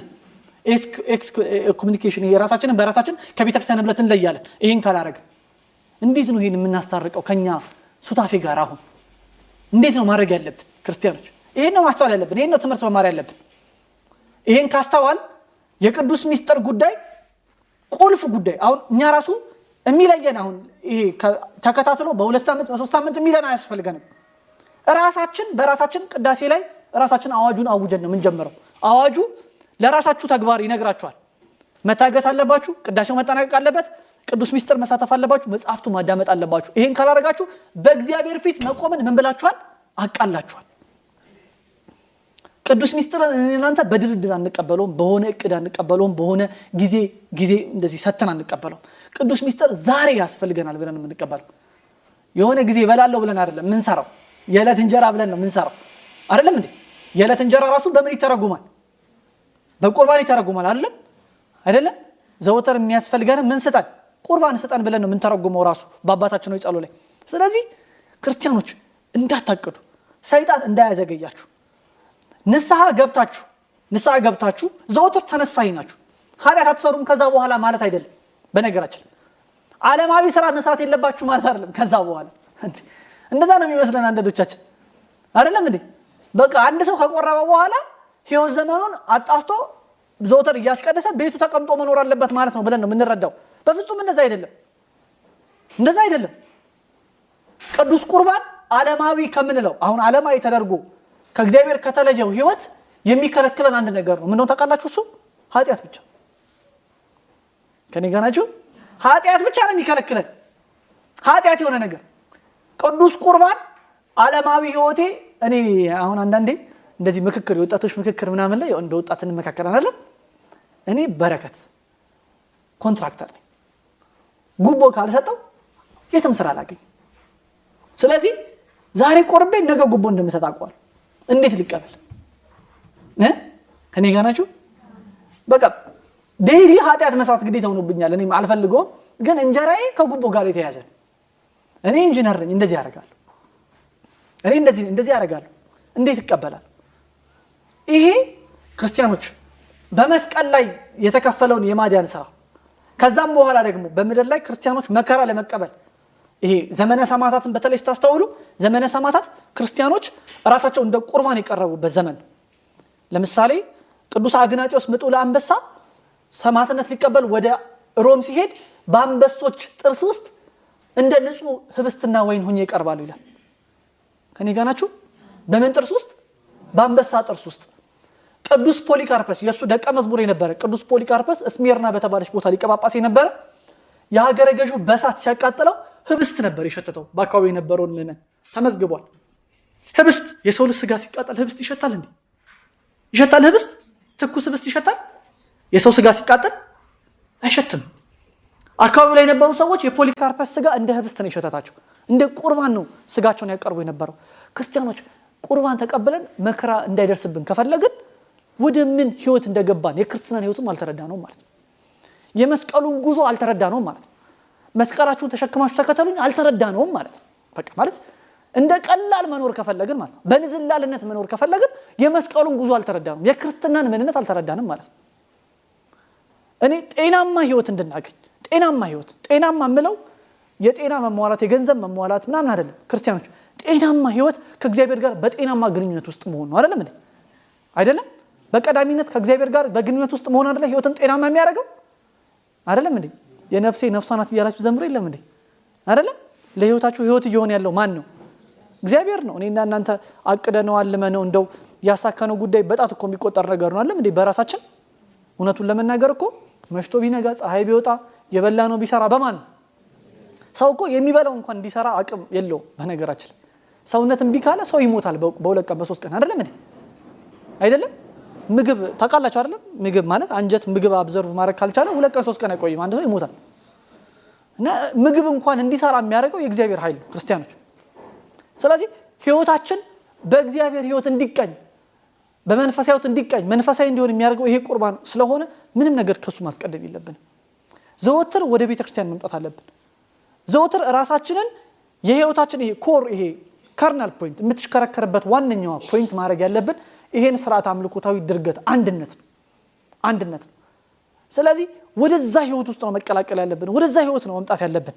ይሄ ከሌለ እንዳልኳችሁ ጉቦ የሚቀድም ከሆነ እንጀራ እንዲቀጥል ሌላው እንጀራ እንዲቀጥል ሌሎች ዓለማዊ ጉዳዮች እንዲቀጥሉ የምናረግ ከሆነ መንፈሳዊ ጉዳቱን እየተጎዳን እንቀጥላለን። አምላካችንም ሌላ ነገር ነው የሚሆነው።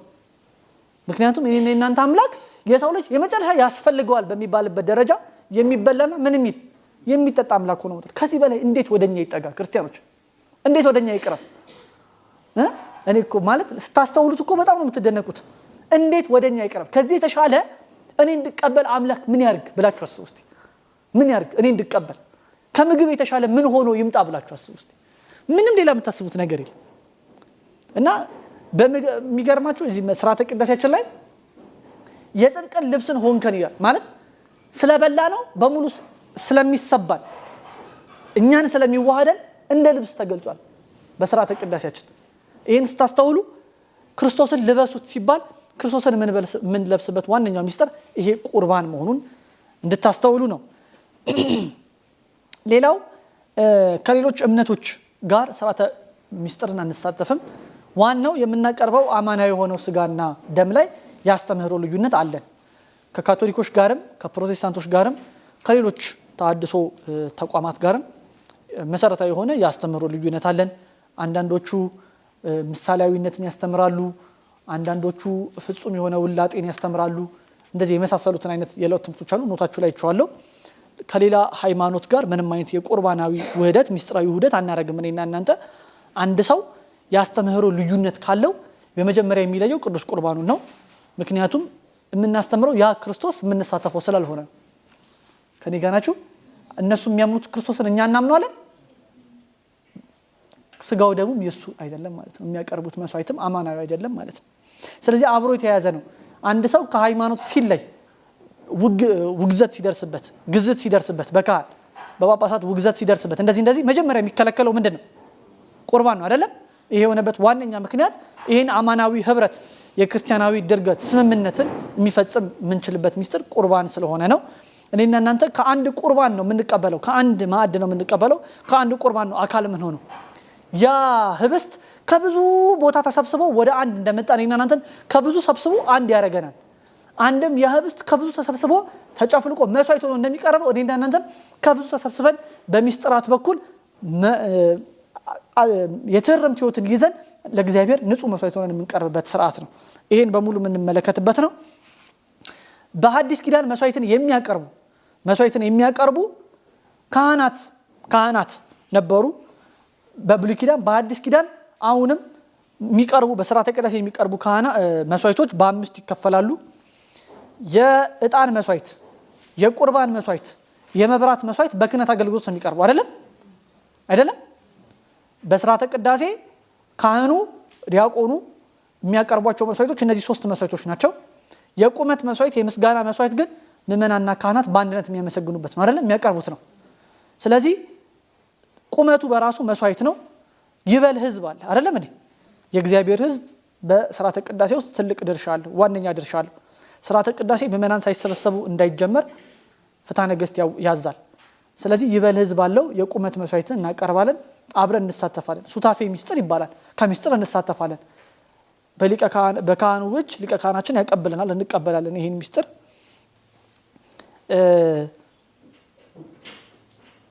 ሐዋርያ ቁርባኑን ለመቀበል የምንጾመው ጾም አለ አይደለም። አንድ ይሄ ልዩ የሆነ ሚስጥር አለው። በነገራችን ላይ የጥንት ክርስቲያኖች በዓል ከማረጋቸው በፊት ቁርባን ከመቀበላቸው በፊት ይጾማሉ፣ ደስታውን ለማድረግ ማለት ነው አይደለም። አሁን ጥምቀትን አክብረናል። ጥምቀት ከማክበራችን በፊት ጾመናል አይደለም። የአንድ ቀን ጾም አለ። ገናንም እንደዚሁ፣ ፋሲካንም እንደዚሁ አሁን ልንቀበል ነው፣ ጾም አለ። ቅዱስ ሚስጥር ከመሳተፋችን በፊትም 18 ሰዓት እንጾማለን አይደለም። ሃይማኖታዊ የሆነው ነገር ተውትና እንደው ዝም ብላችሁ ለራሳችሁ እስቲ አንድ ሰዋዊ የሆነ በጣም ቀላል ምሳሌ ልስጣችሁ። በጣም የምትወዱትን ሰው እናታችሁን፣ አባታችሁን፣ ቤተሰቦቻችሁን፣ ወንድሞቻችሁን አስቡ። በተወሰነ ጊዜ ልዩነት ሳታገኟቸው ከዛ በኋላ ስታገኟቸው ያለው ልዩነትና በየቀኑ ስታገኟቸው ያለው ልዩነት አንድ አይነት ነው እንዴ?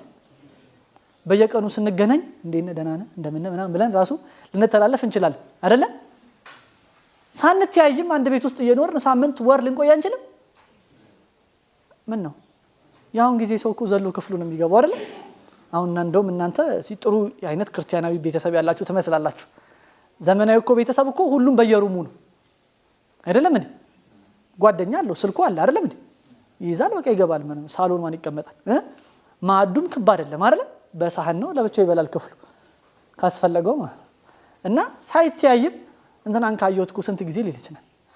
ግን እንደው በበጎ እናስበውና አንድ ቤት ውስጥ እየኖርን ዘወትር የምንገናኝ ከሆነ ይህን ያህል ክብደት የለውም። ሳምንት ሳንገናኝ፣ 2 ሳምንት ሳንገናኝ፣ ወር ሳንገናኝ ስንገናኝስ ያለው ናፍቆት፣ ፍቅር፣ መጓጓት ተመሳሳይ ነው። በጣም ጥሩ።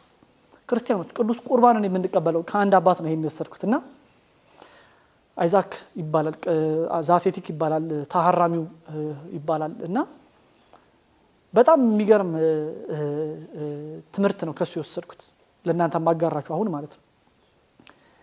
ይሄ የምቀበለው ሚስጥር በእጅጉ ለነፍሴ አስፈልጓት ለህልውናዬ አስፈልጎኝ እንደምቀበለው እንዳምን በሰውነቴ ያለው ምግብ ሙጥጥ ብሎ እስኪያልቅ ጠብቄ ነው የምቀበለው ይላል። ከኔ ጋር ናችሁ? በቃ እልቅ ብሎ በሰውነቱ ያለው እኛም አሁን 18 ሰዓት እኮ የምንጾመው ለዛ ነው አይደለም? ከእለት በፊት የበላነው የሰውነት ምግብ ከሰውነታችን ምን እንዲል ነው እንዲወጣ አይደለም? በቃ ባዶ በሆነ ሰውነት ውስጥ የመጨረሻ ለህይወታችን አስፈላጊ የሆነውን ነገር ናፍቀን ጓግተን ተርበን ተጠምተን እንድንመገበው እንድንጠጣው ነው ምን ይሄ ከህልውናችን ጋር ቀጥታ የተያያዘ ነው አይደለም እንዴ? ከህልውናችን ጋር ውሃ ለረጅም ጊዜ ተጠማ ሰው እንዴት ነው ታስገብግቦ የሚጠጣው? ውሃ ጥም እንዴት ያደርጋል? ክርስቲያኖች ለክርስቶስ ስጋና ደም እንደዛ አይደለም እውነቱን ለመናገር አይደለም እንዴ? ቅድም እንዳልኩት ቀጠሮ ይዘናል፣ ድርድር ይዘናል። እንደዛ አይደለንም። ውሃ እንደሚጠማን አይደለንም፣ እንደራበን አይደለም፣ ግን ተርበናል። ነፍሳችን ተርባለች፣ ግን እንደዛ አይደለም የምንመለከተው። ስለዚህ ክርስቲያኖች እስቲ ሰውነታችሁን ባዶ በሆነበት ሰዓት ላይ ለነፍሳችሁ በእጅጉ የሚያስፈልጋት ያ የነፍሷ ምግብ የሆነው የስጋዋ ምግብ የሆነው የመንፈሷ ምግብ የሆነው የሰውነቷ ደህነት የሆነው ቁርባን እንደሆነ አስባችሁ ወደ ቤተ ክርስቲያን የምንጾመው ለዛ ነው ክርስቲያኖች፣ ሌላ ነገር የለም። የምንጾመው የመጨረሻው ለህይወታችን አስፈላጊ የሆነው ነገርን ስለምንቀበል ህፃናትን ማቁረብ ብቻ አዛውንትን እንዲቀበሉ ማድረግ ብቻ ነውር ነው ክርስቲያኖች ነውር ነው በጣም እነሱ ብቻ ማድረግ ህፃናት መቁረብ አለባቸው አዛውንትን መቁረብ አለባቸው እኛም መቁረብ አለብን እጅግ የሚያስፈልገን ሚስጥር ስለሆነ ክርስቶስ በስነ ስቅለቱ የፈጸመው ሚስጥር ስለሆነ ብቻ አይደለም እለተ ቤዛውን የምንሳተፍበት የማዳኑን ስራ የምንሳተፍበት ለድነታችን አስፈላጊ የሆነ ነገር ብቻ አለ ከዛ ያለፈውን ትልቁን የመፈጠራችን ዓላማን አስታውሱ የተፈጠርንበት ዓላማ አዳም ሊያሳካው ያልቻለው በዳግማዊ አዳም በክርስቶስ የተፈጸመው ነው እኔና እናንተ ዘላለማዊ የሆነ ህይወት ዘላለማዊውን ቅዳሴ የምንሳተፍበት ነው አንድ የምንሆንበት ነው ከሰማያውያን መላእክት ጋር ወደ ስላሴ እሪና የምንሳተፍበት ሚስጥር ነው ይሄ ሚስጥር በምድር ላይ የሚቀር ተራ መስዋዕት አይደለም ይሄ መስዋዕት ዘላለማዊ መስዋዕት ይሄን ከተቀበልን በኋላ ግን ምንድነው ብለን የምናዜመው ጸጋ ነሳይነ አይደለም እንዴ ጸጋ ተቀበል ምንን አገኘን ህይወትን ምንል ተረከብን አገኘን አትሉ ራሳችንን ከዚህ ስንከለከል ከምንድነው ራሳችንን እየከለከልን ያለነው ከህይወት እስቲ ከህይወት በሉ ብዙዎቻችን እኔ ለብዙሃን ህይወትን ልሰጥ መጥቻለሁ ሲል ኢየሱስ ክርስቶስ ህይወት ኖሮን ህይወትን እሱ ሊጨምርልን ነው ይመስላል አይደለም አይደለም ሞተን ነበረ እሱ ህይወትን ሰጥቶናል በህይወት አልነበርን ከሱ ጋር ስንሆን በምን እንሆናለን በህይወት እንሆናለን በህይወት መሆን የምንችለው ከዚህ ሚስጥር መሳተፍ ስንችል አታቅዱበት ባካችሁ ማለት አታቅዱበት ስራችሁ የሆነ ጊዜ አትስጡት መመረንሳችሁን ቶሎ ተመልከቱ አብይ ጾሟ በጣም አመቺ ጊዜ ናት ለዚህ ታውቃላችሁ አይደለም ምንም ቅድመ ሁኔታ እንደሌለው ታውቃላችሁ ለዚህ ቁርጥ ህሊና ነው የሚያስፈልገው ቁርጥ ህሊና ይሄ ያይምሮ ቁርጥ ህሊና ዘወትር ራሳችሁን በመቀበል ካበረታችሁ ህይወታችሁ በዛ አግባብ ይቀረጻል ህይወቴን ቀርጬ ልቀበል ካላችሁ ግን በዛው ልክ እያራቃችሁ ነው የምትመጡት ከኔ ጋር ናችሁ ተገላቢጦሽ አድርጉት ጽድቅን ስለምንፈጽም አይደለም ቅዱስ ቁርባን የሚያስፈልገን ኃጢያተኞች ስለሆነ ነው ይሄን በደንብ ያዙት ወደ ጽድቅ ለመመላለስ ወደ ጽድቅ ህይወት ለመሄድ ነው ይሄ ቁርባን ያስፈልጋል ለኃጢያተኞች መድኃኒት ሊሆን የተሰጠው ይሄ ሰዎች ኃጢያተኛ መድኃኒት ያስፈልጋል ደካማ መድኃኒት ያስፈልጋል ያን ካመንን ታመም ያለው መድኃኒት ያስፈልገኛል ኃጥነኝ ንስሐ ያስፈልገኛል ብለን ምናምን ከሆነ ህይወት የለኝም ህይወትን ማግኘት አለብኝ ምንል ከሆነ እዚህ ቁርባን ላይ ነው መጀመሪያ መስራት ያለብን ወደዚህ ቤተክርስቲያን የተጠራ ነው ከዚህ ህብረት እንድናደርግ ነው እግዚአብሔር አምላክ ለዚህ ሚስጥር የበቃን የተዘጋጀን እንደሆነ በረሪት እጁ ሁሉ ጊዜ ይጎብኛል ከቅዱሳን በረከት ጸጋ ያሳትፈን እነሱም በሰውነታቸው ንጹህ መስዋዕት ሆነው እሱን ለሱ ማደሪያ ሆነዋል እኛም ስጋው ደሙን ተቀበለን ለሱ ማደሪያ ሆነን እነሱን ለመስል እግዚአብሔር አምላክ በህይወታችን በሙሉ ይርዳን የሰማነውን በልቡናችን ያሳደረብን ወስብሐት ለእግዚአብሔር አብሮ ያሰማን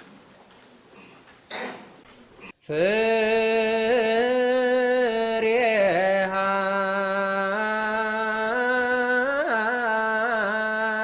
ሃይማኖት